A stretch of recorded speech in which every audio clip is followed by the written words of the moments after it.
Hello everyone, I am your Sudesh ma'am. Welcome back to my YouTube channel English Mastermind. बच्चों, अब हम English के साथ साथ एसएस की भी जो सीरीज़ है वो पूरी कंप्लीट करने की कोशिश करेंगे। तो आज हम इस क्लास में रीड करेंगे क्लास 9th की जो एनसीईआरटी बुक है भारत और समकालीन विश्व पार्ट 1 का लेसन 1 फ्रांसीसी क्रांति। तो बच्चों, हम सभी जानते हैं कि जो फ्रांसीसी क्रांति है वो 1789 में हुई थी, 1789 में। तो ये 14 जुलाई 1789 की बात है। इस पे क्वेश्चन भी यही बनता है। मैंने साथ साथ में बच्चों क्वेश्चन भी राइट कर दिए हैं ताकि जो भी हम रीड करें साथ साथ में उसमें से जो भी एनसीईआरटी का हो या फिर इन बिटवीन क्वेश्चन हो, जो भी बनता है उस पर मैंने क्वेश्चन अलग से राइट कर दिया है। तो हमारा इस पर फर्स्ट पर्सन है जो क्वेश्चन है वो ये बनेगा कि 14 जुलाई 1789 की घटनाओं का वर्णन कीजिए कि उस दिन क्या हुआ था। तो जो फर्स्ट पॉइंट हमारा ये है कि 14 जुलाई 1789 की सुबह पेरिस नगर में आतंक का माहौल था।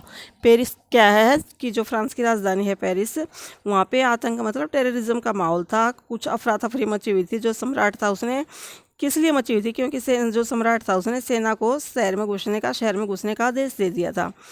और इससे ये अफवाह फैल गई जनता के बीच कि नागरिकों पे गोलियों को चलाने का आदेश है। इसलिए जनता में फिर भगदड़ मच गई। तो क्या हुआ, जो 17 जुलाई 1789 था, सुबह पेरिस नगर में आतंक का माहौल था, क्योंकि जो सम्राट था उसने सेना को शहर में घुसने का आदेश दे दिया था और लोगों में ये अफवाह फैल गई कि लोगों पर गोलियां चलाने का आदेश है। तो इससे क्या हुआ कि जो लगभग 7,000 के आसपास जो मर्द और औरतें थी वो टाउन हॉल के सामने एकत्र हुए, इकट्ठे हो गए। वहाँ टाउन हॉल एक जगह है, वहाँ पे इकट्ठे हुए और उन्होंने एक जन सेना बनाने का निर्णय किया। और फिर उन्होंने इस काम के लिए क्या था, अगर सेना बनानी होगी तो हथियार चाहिए, और हथियारों के लिए क्या करेंगे, फिर वो कहीं ना कहीं जो भी सरकारी जगह हैं जहाँ पे सरकारी खजाने हैं हथियारों के, वहाँ पर वो लूटपाट करेंगे। तो हथियारों की खोज में वे एक बहुत से सरकारी भवनों में ज़बरदस्ती घुस गए। तो इसमें हमारे 3 पॉइंट हो गए हैं यहाँ तक। पहले तो 14 जुलाई 1789 की सुबह, क्योंकि इसकी घटनाओं का वर्णन पूछा है तो 14 जुलाई 1789 की सुबह पेरिस नगर में आतंक का माहौल था।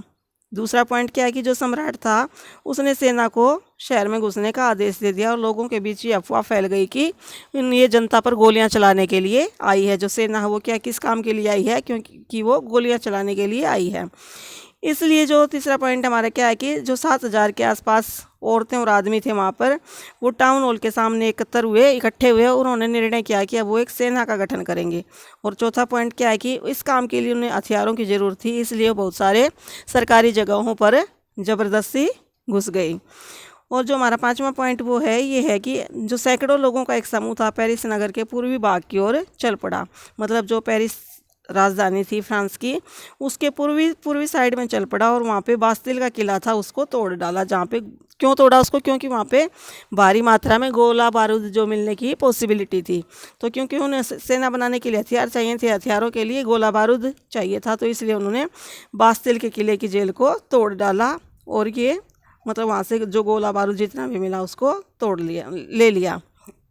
तो बच्चों, यहाँ से हमारा एक पूरा क्वेश्चन बन जाता है कि 14 जुलाई 1789 की घटनाओं का वर्णन कीजिए। तो इसमें हमारे 5 पॉइंट बनते हैं। पहला तो क्या है कि 14 जुलाई 1789। बच्चों, अगर आप वीडियो को ध्यान से सुनेंगे तो क्वेश्चन आपको वीडियो सुनते सुनते लर्न हो जाएगा कि अच्छी कमांड भी बन जाएगी आपकी इस पर।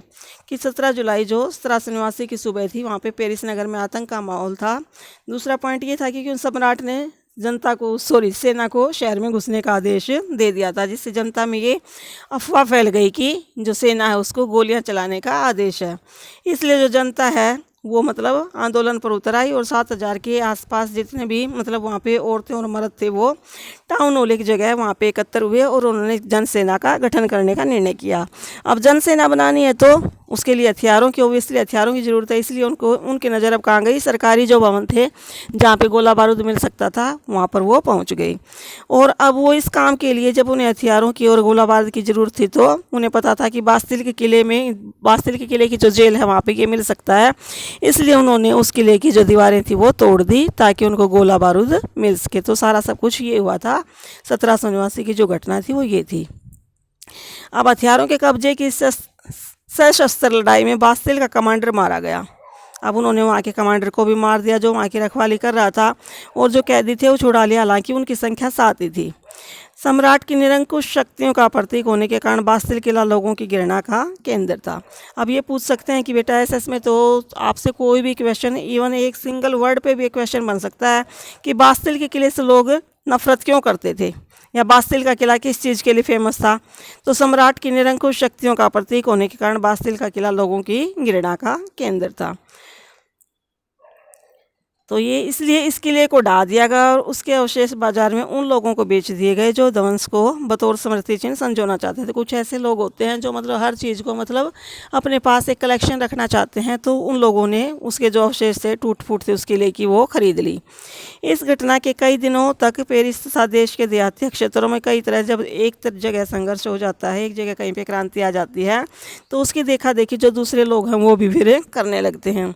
तो अधिकांश जनता पाव रोटी की महंगी कीमतों का विरोध कर रही थी। जैसे हमारे यहाँ पाव होता है तो वहाँ पे पाव रोटी बोलते हैं, वहाँ पे यही खाते हैं, वहाँ का भोजन था पाव रोटी। तो उसकी कीमतें बढ़ रही थी, तो लोगों ने फिर छोटी छोटी बातों को लेकर क्रांति ऐसे विरोध करना सरकार का शुरू कर दिया।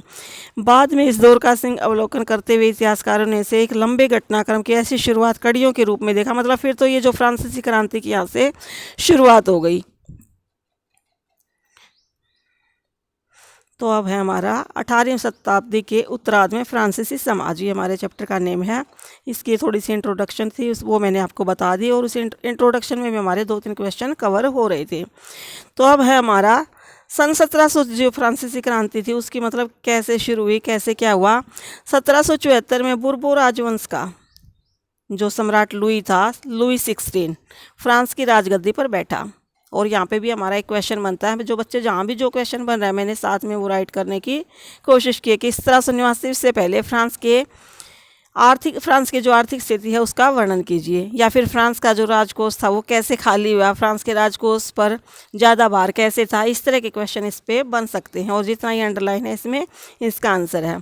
तो 1774 में जो बुर्बो राजवंश का लुई सम्राट 16 था, लुई 16 ये राजा का नाम है, वहाँ पे वो राजगद्दी पर बैठा। तो उस समय उसकी जो उम्र थी वो सिर्फ 20 साल की थी, और उसका विवाह ऑस्ट्रिया की जो राजकुमारी थी मैरी एंतोइनेट से हुआ। उसका विवाह किससे हुआ? ऑस्ट्रिया की राजकुमारी मैरी एंतोइनेट से। और वो कब राजगद्दी पर बैठा? 1774 में। ये भी पूछ सकते हैं कि लुई जो 16 था किस राजवंश का था? वो बुर्बो राजवंश का। तो बच्चों छोटे छोटे क्वेश्चन तो आपके एक ही लाइन में पता नहीं कितने बन जाते हैं, तो इनको भी आप मतलब एक अच्छी पकड़ के साथ, अच्छी कमांड के साथ पढ़ते हुए चलें। तो राज्यारोहण के समय उसने राजकोष खाली पाया। जब उसका राज्याभिषेक हुआ तो उस टाइम जो खजाना था वो पूरी तरह से खाली था। तो राजकोष खाली होने के कारण बताइए, तो उसका भी यही आंसर होगा जो ये जितना पार्ट अंडरलाइन है। फ्रांसीसी क्रांति, फ्रांस की आर्थिक स्थिति का वर्णन पूछा जाए, राजकोष खाली होने का कारण पूछे जाए, या फिर लुई सम्राट लुई जो 16 था राजगद्दी पर बैठा उस समय की जो हालात थे उनका वर्णन करो, तो सभी का जो आंसर है वो यही होता है। बच्चों क्वेश्चन को थोड़ा सा घुमा फिरा दिया जाता है, अदरवाइज जो आंसर होता है वो सेम होता है। थोड़ा सा अगर आप उसको ध्यान से पढ़ेंगे, एक एक लाइन में एक एक लाइन को अगर एक एक वर्ड को ध्यान से पढ़ते हैं तो उसके बहुत सारे क्वेश्चन आपके अपने आप ही अटैम्प्ट हो जाते हैं। तो जो फर्स्ट कारण था क्या था, खजाना खाली होने का फर्स्ट कारण क्या था? फर्स्ट रीजन था हमारा लंबे समय तक जो युद्ध चले फ्रांस में, उसके कारण जो वित्तीय संसाधन थे, वहाँ के आर्थिक जो संसाधन थे, वित्तीय मीन्स धन से रिलेटेड जो भी संसाधन थे वो नष्ट हो चुके थे। जिनसे धन प्राप्त हो सकता था ऐसे संसाधन सारे नष्ट हो चुके थे। जैसे फैक्ट्री है, एग्रीकल्चर है, यहाँ से जैसे टैक्स के रूप में मिलता है, या फिर जितने भी मतलब कारखाने वगैरह थे उनसे जो भी मतलब जहाँ से पैसा मिलने की पॉसिबिलिटी थी वो ख़त्म हो चुके थे। लंबे समय तक चले युद्धों के कारण फ्रांस के वित्तीय संसाधन नष्ट हो चुके थे। वर्साय के विशाल महल और राज दरबार की शान और शौकत बनाए रखने की फिजूल खर्ची का बोझ अलग से था। दूसरा पॉइंट क्या है, जो वर्साय था वहाँ का, जहाँ पे मतलब ये राजा रहते थे, उस विशाल राजमहल की शान और शौकत बनाए रखने के लिए फिजूल खर्ची का भी बोझ था खजाने के ऊपर ही, क्योंकि खजाने से ही होती थी सारी। थर्ड पॉइंट ये था कि जो लुई 16 के शासनकाल में फ्रांस ने अमेरिका के 13 उपनिवेशों को साझा शत्रु ब्रिटेन से आज़ाद कराने में सहायता की। ये पॉइंट क्या है कि जो अमेरिका था उसके 13 उपनिवेश ब्रिटेन के अंडर में थे, और उनको आज़ाद कराने के लिए फ्रांस ने अमेरिका की मदद की। तो इस युद्ध के चलते चलते उनका लगभग 10 लिबरे से अधिक का कर्जा उनके ऊपर चढ़ गया। अगर हम किसी का भी युद्ध में अपना युद्ध लड़ते हैं, किसी और का युद्ध में साथ देते हैं तो पैसा तो लगता ही है। तो इससे क्या वहाँ के उनके ऊपर 10 अरब लिबरे का जो कर्ज था वो और भी जुड़ गया, जबकि 2 अरब लिबरे का भोजन पे पहले ही चढ़ा हुआ था। लिबरे क्या है बच्चों? वहाँ पे जो उस टाइम फ्रांस की करेंसी थी वो लिबरे थी।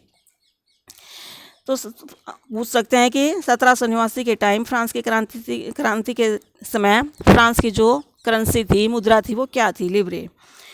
इस युद्ध के चलते फ्रांस पर 10 लिब्रे का कर्ज बढ़ गया और 2 लिब्रे का पहले से ही कर्ज था। इसलिए फिर चौथा पॉइंट क्या बना हमारा कि फिर जो कर्जदाता थे वो क्या होगा?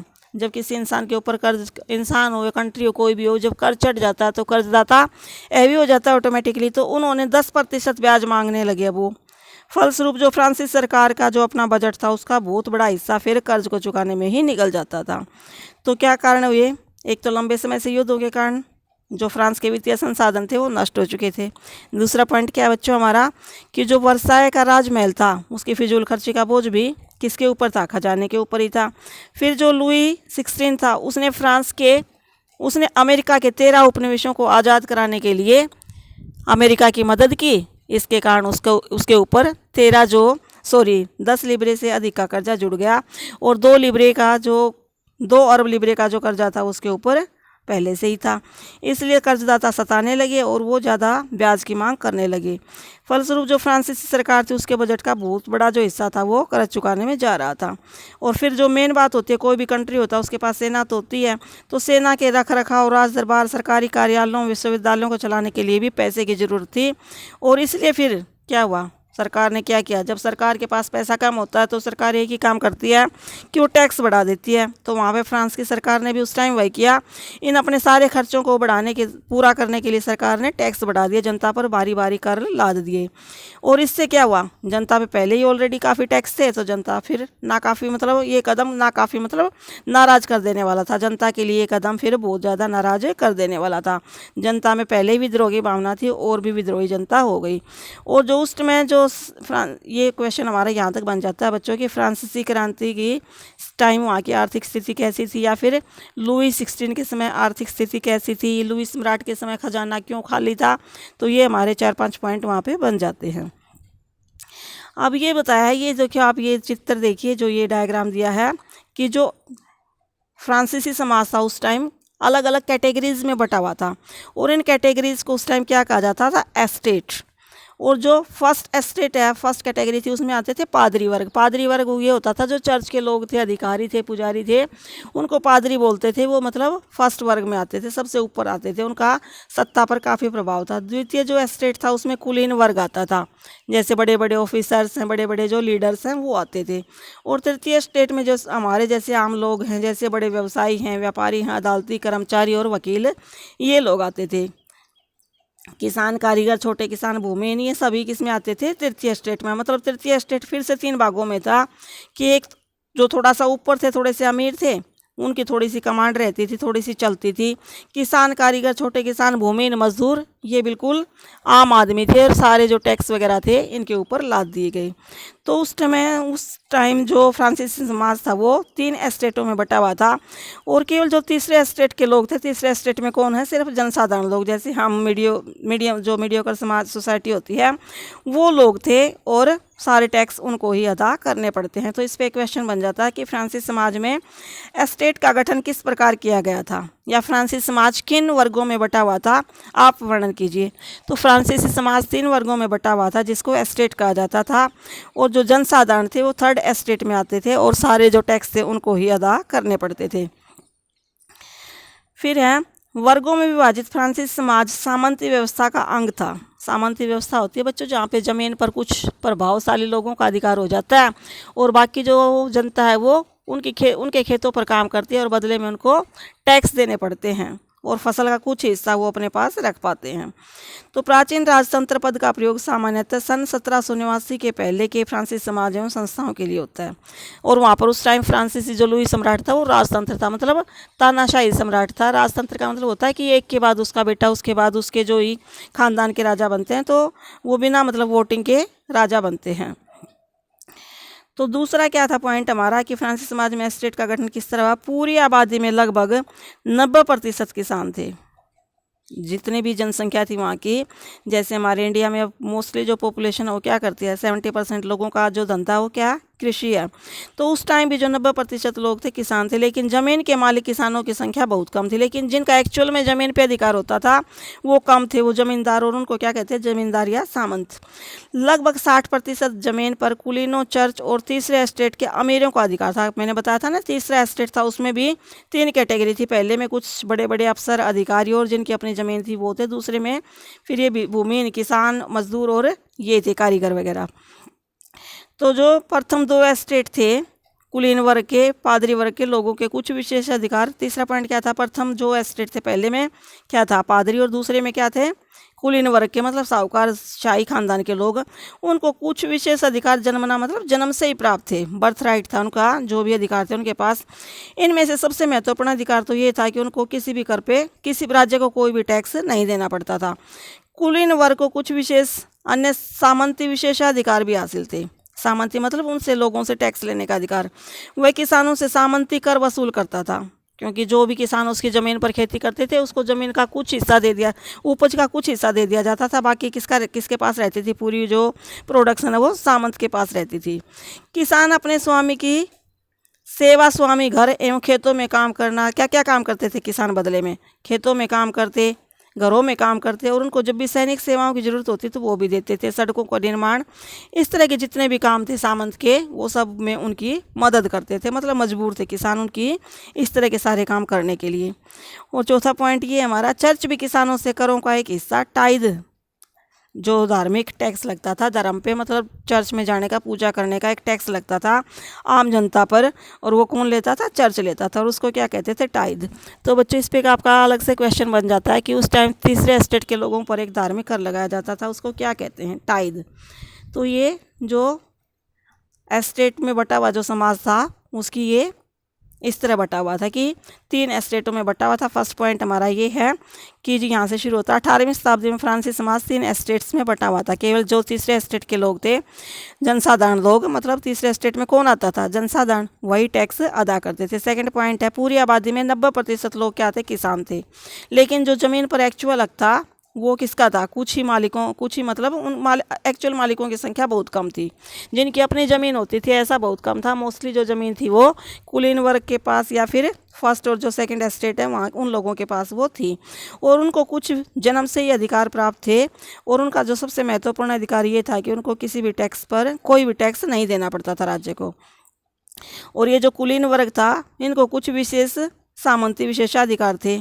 क्या था, सामंती मतलब वो जमींदार थे, वह किसानों से सामंती कर वसूल करता था, और किसान को बदले में काफ़ी सेवाएं उनको देनी पड़ती थी। वो उनके खेतों में काम करते थे, घरों में काम करते थे, और ज़रूरत पड़ने पर सैनिक सेवाएं भी देते थे। और जब खाली टाइम होता, फसलें नहीं उगती थी, उस टाइम वो सड़कों के निर्माण तथा दूसरे कार्यों में उनकी सामंतों की मदद करते थे। और चर्च ने भी उनके ऊपर एक टैक्स लगा रखा था, धार्मिक टैक्स, जिसको टाइद कहा जाता था। तो ऊपर से तीसरे एस्टेट के ये था हमारा इस क्वेश्चन का आंसर बच्चों। ऊपर से तीसरे एस्टेट के तमाम लोगों को सरकार को तो कर चुकाना ही होता था इन करों में, और जो तीसरे एस्टेट के लोग थे उनको सरकार को भी कर चुकाना पड़ता था। इसको क्या कहा जाता था, टाइल। और ये एक प्रत्यक्ष कर था बच्चों, एक प्रत्यक्ष होता है कर टैक्स, और एक अप्रत्यक्ष होता है। प्रत्यक्ष और अप्रत्यक्ष में क्या डिफरेंस है, प्रत्यक्ष कर होता है जो जिस पर जिसका बोझ जिस टैक्स का बोझ जिस पर लादा जाए उसी को चुकाना पड़े, तो उसको बोलते हैं प्रत्यक्ष। जैसे हमारी इनकम के ऊपर लगने वाला टैक्स, इनकम के ऊपर जो टैक्स लगता है हमारी इनकम में से कट जाता है, उसका बोझ किसके ऊपर पड़ा, जिसके ऊपर लादा उसी के ऊपर बोझ। अप्रत्यक्ष कर वो होता है बच्चों, वो जो लगाया किसी के ऊपर जाता है और इसका बोझ बाद में किसी और के ऊपर आता है। जैसे चीज़ों के ऊपर टैक्स लगते हैं, जो कम्योडिटी टैक्स होता है वो क्या होता है, अप्रत्यक्ष कर होता है। वो जैसे मान लो प्रोडक्शन पे लगा दिया, किसी चॉकलेट की प्रोडक्शन पे ही टैक्स लगा दिया। एक छोटा सा एग्जांपल लेते हैं, मान लो उस पर 1 रुपया टैक्स है, तो वो जो टैक्स है वो प्रोडक्शन करने वाला जो उत्पादक है वो नहीं भरेगा, वो उसकी कीमत में ऐड कर देगा, और ऑटोमेटिकली लास्ट में अल्टीमेटली वो टैक्स किसको पे करना पड़ेगा, जो उस चॉकलेट को खा रहा, कंज्यूमर को।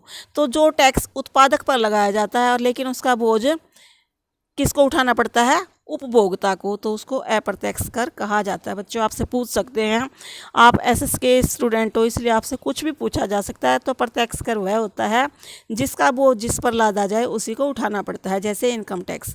और अप्रत्यक्ष वो होता है, अप्रत्यक्ष कर वो टैक्स होता है जिसका बोझ उत्पादक पर लादा जाता है लेकिन अल्टीमेटली उसको उपभोक्ता को चुकाना पड़ता है, जैसे वस्तु टैक्स। तो आई होप कि आपको ये प्रत्यक्ष और अप्रत्यक्ष कर अच्छे से समझ में आ गया होगा। तो अप्रत्यक्ष कर में नमक और तंबाकू जैसी जो रोज़ की चीज़ें थी उन पर भी लगा दिया गया, इसलिए जो वित्तीय कामकाज का सारा बोझ अब करों के माध्यम से किस पे आ गया, जनता के ऊपर आ गया। और ये बच्चों नए शब्द होते हैं, ये आपको जरूर पढ़ने चाहिए। साथ साथ में मैंने बताए भी हैं, जो फ्रांस की मुद्रा थी 1794 में, मतलब फ्रांसीसी क्रांति के टाइम, उसको क्या कहा जाता था, लिब्रे, और 1794 में उसको समाप्त भी कर दिया गया। और एस्टेट जो क्रांति थी, क्रांति से पूर्व जो फ्रांसीसी समाज था वो सामाजिक और जो आर्थिक हैसियत थी उसके अकॉर्डिंग बंटा हुआ था अलग अलग कैटेगरीज में, जिसको एस्टेट कहा जाता था। और पादरी वर्ग के जो पहले मतलब चर्चों के जो विशेष कार्यों को करने वाले जो लोग थे उसको क्या मैंने पहले बताया आपको, ये पादरी कहते थे। टाइद क्या था, चर्च के द्वारा लगाया जाने वाला जो एक टैक्स था, उसको क्या बोलते हैं, धार्मिक टैक्स था ये, उसको क्या बोलते हैं, टाइद। यह कर उपज के 10वें हिस्से के बराबर होता था। मतलब किसान की खेत में जितनी भी फसल हुई है उसका 10वां हिस्सा उसको चर्च को देना ही पड़ता था। मान लो उसकी 10 टन फसल पैदा हुई तो 1 टन उसको चर्च को टाइद के रूप में देना पड़ता था। और टाइल था जो गवर्नमेंट सीधा टैक्स लगाती थी, प्रत्यक्ष कर था ये, जो राज्य था वो सीधे जनता से लेता था।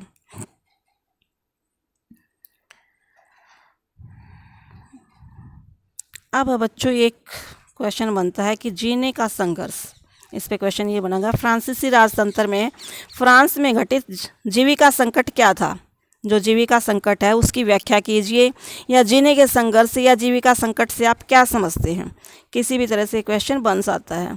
तो जीने का संघर्ष, पहले इसको नए शब्द में पढ़ लो आप, ऐसी चरम स्थिति जब जीवित रहने के लिए न्यूनतम साधन भी खतरे में पड़ने लगते हैं। और आप इजी डेफिनेशन दे सकते हैं कि एक ऐसी स्थिति जब लोगों की जो मूलभूत आवश्यकताएं हैं वो भी खतरे में पड़ जाएं, लोगों की मूलभूत आवश्यकताएं भी पूरी न हो सके, उसको क्या बोलते हैं, जीने का संघर्ष या जीने का जीविका संकट। तो फ्रांस की जो जनसंख्या थी सन 1715 में 2.3 करोड़ थी। कितनी थी, 1715 में 2.3 करोड़, और 1789 में बढ़कर कितनी हो गई, 2.8 करोड़। परिणाम क्या होगा, अनाज उत्पादन की तुलना में उसकी मांग काफ़ी बढ़ गई। जो प्रोडक्शन है, जो खेत हैं, खलिहान है, वो तो उतने ही रहते हैं। जब जैसे ही जनता बढ़ती है तो क्या होता है, मांग बढ़ जाती है, और मांग बढ़ेगी तो क्या होगा, फिर क्या होंगी, कीमतें बढ़ेंगी। अधिकांश लोगों की मुख्य जो खाद्य थी, मतलब खाने की जो चीज़ थी, पाव रोटी, उसकी कीमत, जो आम लोग थे, सारे जो लोग थे वो क्या खाते थे, वहाँ का जो मुख्य भोजन है पाव रोटी था, तो उसकी कीमतें बढ़ गई। जैसे ही जनता की मतलब जैसे ही जनसंख्या बढ़ी, चीज़ें प्रोडक्शन तो उतना ही रहा, मांग बढ़ गई, मांग बढ़ेगी, कोई चीज़ दो और उसको खरीदने वाले 4 हैं तो ऑटोमेटिकली जो बेचने वाला उसको ज़्यादा कीमतों पे देगा, जो ज़्यादा कीमत देगा उसको ही देगा वो, तो ऐसे कीमतें बढ़ जाती हैं। तो अधिकतर जो कामगार कारखानों में मजदूरी करते थे उनकी मजदूरी मालिक तय करते थे, लेकिन मजदूरी महंगाई की दर से नहीं बढ़ रही थी। और जब भी कीमतें बढ़ती हैं तो जो लोगों की इनकम है वो नहीं बढ़ती। फलस्वरूप क्या होगा, जो अमीर गरीब की खाई थी वो और भी चौड़ी हो गई। स्थितियां तब और बदतर हो गई जब सूखे और ओले के प्रकोप से पैदावार गिर जाती, इससे रोजी रोटी का संकट पैदा हो जाता था। ऐसे जीविका संकट प्राचीन राजतंत्र के फ्रांस में काफ़ी आम थे। जब राजतंत्र चल रहा था उस टाइम तो इस तरह के संकट आते थे। मतलब ये स्थिति कब भयावह हो गई, जितनी प्रोडक्शन थी उतनी तो थी, लेकिन वो प्रोडक्शन और भी कम हो जाती थी जब कोई प्राकृतिक आपदा, सूखे, ओले या कुछ ऐसी प्राकृतिक नेचुरल कैलेमिटीज आती तो प्रोडक्शन उतनी भी नहीं होती थी जितनी होती थी। तो फिर ये जो रोजी रोटी का संकट था और भी गहरा हो जाता था, और इस संकट को क्या कहा जाता है, जीविका संकट कहा जाता है। अब बच्चों ये एक डायग्राम दिखाया गया है, इसको आप अच्छे से समझने की कोशिश करें कि जीविका संकट कैसे उत्पन्न होता है। देखो फर्स्ट जो बॉक्स है उसमें क्या हुआ, कहाँ से शुरू होता है, खराब फसल, कम फसल या खराब फसल, उससे क्या होगा, अन्न का अभाव हो जाएगा। और थर्ड जो बॉक्स है उसमें क्या होगा, फिर अन्न का अभाव होते ही जैसे हमने पढ़ा है कि फिर क्या होगा, जनसंख्या जैसे बढ़ी क्या होगा, मतलब प्रोडक्शन तो उतना ही रहा, अन्न का अभाव हो गया तो कीमतें बढ़ी, पदार्थों की कीमतें बढ़ गई। अब कीमतें बढ़ेंगी तो क्या होगा, जो गरीब गुरबा लोग हैं वो पाव रोटी, मतलब अपने खाने की जो चीज़ें थी, गरीब गुरबा कहा गया बेटा जनसाधारण को, तो जो गरीब लोग थे वो अपने पाव रोटी नहीं खरीद पाएंगे और खा ही नहीं पाएंगे, कुछ खरीद नहीं पाएंगे तो क्या होंगे, शरीर कमज़ोर होंगे। दूसरी तरफ क्या होंगे, लोग भड़केंगे। जब रोटी नहीं होती पेट में तो क्या होता है, खाली दिमाग या खाली पेट शैतान का घर हो जाता है। तो फिर क्या होगा, खाद्य दंगे होंगे, लोग दंगा मचाएंगे, लूटपाट करेंगे खाने के लिए, और उनके शरीर में फिर जान नहीं बचेगी, दोनों ही नुकसान उनके लिए। फिर क्या होगा, कुछ लोग तो बीमारी से मरेंगे और कुछ फिर दंगे में मरेंगे, तो मृतकों की संख्या में वृद्धि आएगी। और फिर इस तरह ये जो सिचुएशन है एक महामारी का रूप धारण कर लेती है, मतलब एक बीमारी फैल जाती है कि लोग मर रहे हैं बेवजह, मतलब मरते ही जा रहे हैं, कुछ भूख से और कुछ दंगों से। तो एक महामारी का रूप धारण कर लेता है। अब आपका 18वीं शताब्दी में फ्रांस के मध्य वर्ग की विशेषताएं, जो ये थर्ड एस्टेट था बच्चों, यही फिर एक मतलब जब इनके अधिकारों का दमन किया जाने लगा, लोग रोजी रोटी को भी तरसने लगे, पेट में रोटी की भी जो भूख शांत नहीं हुई, तो ये एक नए समाज का उदय हुआ और जिसको मध्य वर्ग समाज कहा जाता है। तो मध्य वर्ग समाज का उदय कैसे हुआ या मध्य वर्ग समाज की विशेषताएं बताइए, ये सारा जो हम पढ़ेंगे उसमें इसका आंसर आपको मिल जाएगा। उभरते मध्य वर्ग ने विशेषाधिकारों के अंत की कल्पना की। जो एक मध्यम वर्ग उभरा, मीडियोकर समाज जैसे हम आप हैं, उसने एक ऐसे मतलब अपने कुछ अधिकारों के मांग की और जो विशेष अधिकार थे कुलीन वर्ग के पास और जो ये पादरी वर्ग था, जो जिनको जन्मजात अधिकार प्राप्त थे, उनकी उन्होंने ख़त्म होने की मतलब एक्सपेक्टेशन की। तो इसमें क्या हुआ, पहले भी कर बढ़ने एवं अकाल के समय किसान और कामगार विद्रोह कर चुके थे, परंतु उनके पास सामाजिक और आर्थिक व्यवस्था में बुनियादी बदलाव लाने के लिए साधन एवं कार्यक्रम नहीं थे। ये जिम्मेदारी तीसरे एस्टेट के उन समूहों ने उठाई जो समृद्ध और शिक्षित होकर नए विचारों के संपर्क में आ चुके थे। क्योंकि तीसरे एस्टेट में भी 3 तरह के लोग थे, कुछ कुलीन वर्ग थे, मतलब कुछ पढ़े लिखे लोग थे, अफसर थे, और कुछ थोड़े से साहूकार थे जिनके पास अपनी ज़मीन थी। और तो इन लोग जो पढ़ लिख गए तो ये थोड़े से समृद्ध हुए। जैसे आज हमारे इंडिया के लोग पढ़े लिखे हैं, तो आज हम जब भी कोई समाज पर मतलब कोई भी किसी तरह की बुराई आती है तो खुलकर लोग विरोध करते हैं। तो ऐसे ही एक पढ़े लिखे और शिक्षित वर्ग का उदय हुआ जिसको मध्यम वर्ग के नाम से जाना गया। तो इस वर्ग ने क्या किया कि नए अपने विचारों की क्रांति से समाज में एक बदलाव लाने की कोशिश की। तो इसलिए इसके लिए उन्होंने क्या किया, 18वीं शताब्दी में, यहाँ से हमारा आंसर स्टार्ट हो जाता है, एक नए सामाजिक समूह का उदय हुआ जिसे मध्यम वर्ग कहा जाता है। मध्य वर्ग कह सकते हैं, मध्यम वर्ग कह सकते हैं, जिसने फैलते समुद्र पारीय व्यापार और उन्नत तथा रेशमी वस्त्रों के उत्पादन के बल पर संपत्ति अर्जित की थी। क्योंकि जो समुद्र पार व्यापार होता था तो इन लोगों ने काफ़ी ऊनी और रेशमी वस्त्रों का अपना निर्यात किया और इस तरह इन लोगों के पास पैसा आ गया था। जो मध्य वर्ग था, तीसरा एस्टेट था, कुछ लोगों के पास जिनके पास संसाधन थे, बाकी लोग तो ज़्यादातर जो किसान कारीगर थे उनके पास तो कोई पैसा नहीं था। लेकिन इसमें जो थोड़े से लोग सही जिनकी पोजीशन थी आर्थिक और सामाजिक, उनके पास अब थोड़ा सा ये ऊनी और रेशमी वस्त्रों का उत्पादन करके थोड़ा सा पैसा आने लगा था। ऊनी और रेशमी वस्त्रों का जो निर्यात किया जाता था, या तो समाज के समृद्ध लोग उसे खरीद लेते थे, या तो उनका निर्यात कर देते थे, या फिर समाज में जैसे कुलीन और जो पादरी वर्ग के लोग थे वो उन कपड़ों को खरीद लेते। तो इस तरह जो तीसरे एस्टेट के जो कुछ लोग थे उनके पास थोड़ा सा पैसा आने लगा तो लोग अच्छी स्टडीज़, अच्छे मतलब कॉलेज और जो यूनिवर्सिटी थी वहाँ से अच्छी मतलब वो पढ़ाई करने लगे। तो इसलिए जो उनकी विचारधारा थी बदलने लगे, वो लोग एडवांस होने लगे।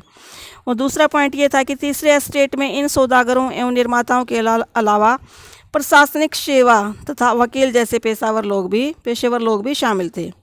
जो तीसरा एस्टेट था इनमें कुछ सौदागर मतलब व्यापारी और जो ये प्रोडक्ट्स मतलब निर्माता होते हैं बच्चों, मतलब ये जो प्रोडक्शन करते हैं चीज़ों को, इनके अलावा जो पढ़े लिखे लोग थे, वकील जैसे डॉक्टर वकील, ये भी इन्हीं में शामिल थे। ये सभी पढ़े लिखे थे और इनका मानना था कि समाज में किसी भी समूह के पास जन्मजात अधिकार नहीं होने चाहिए।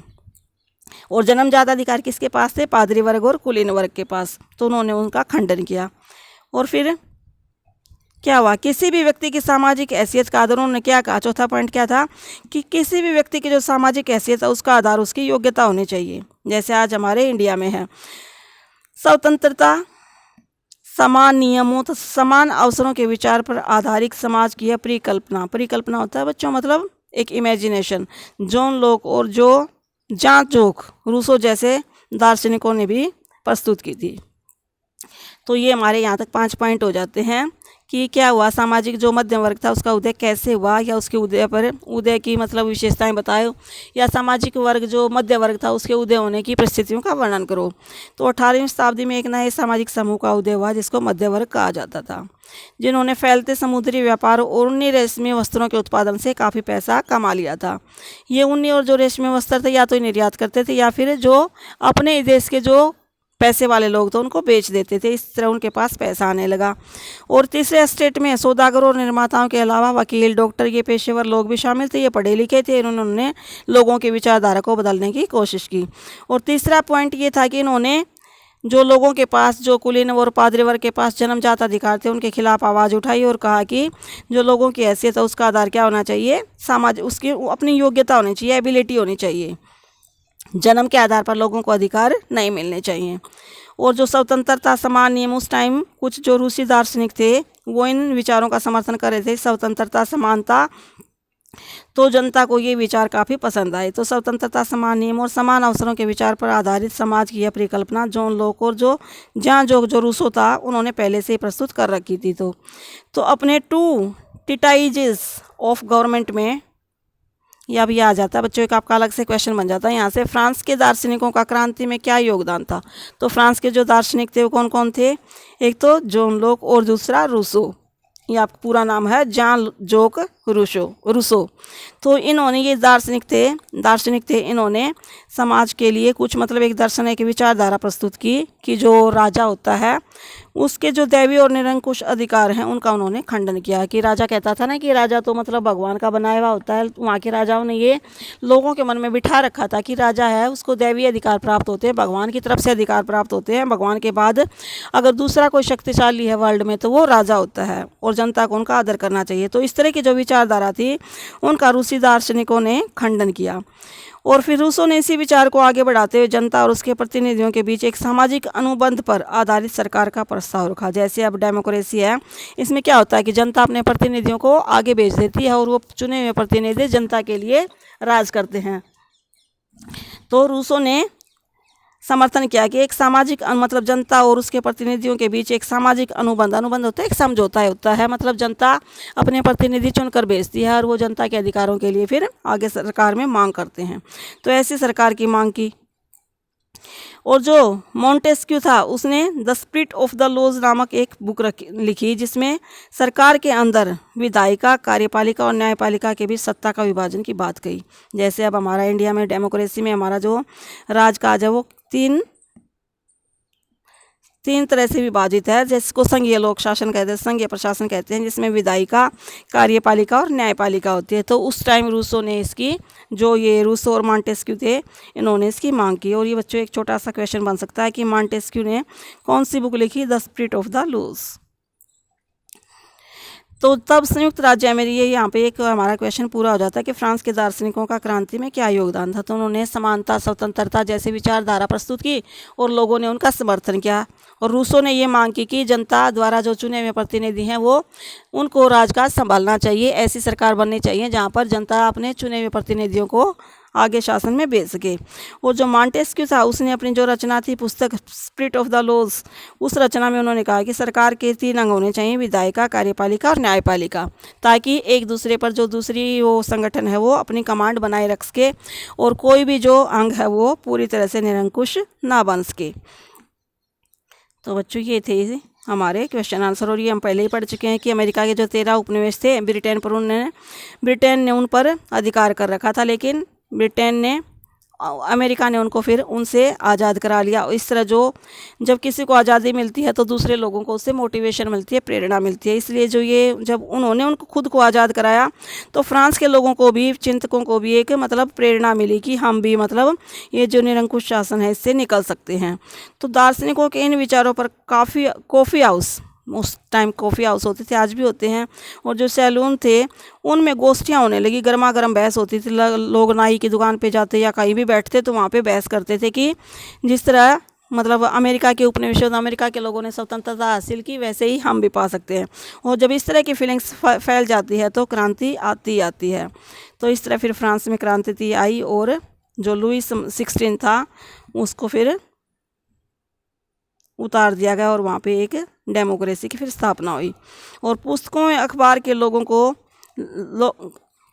के बीच जोर जोर से पढ़ा जाता था ताकि अनपढ़ लोग भी उन्हें समझ सकें।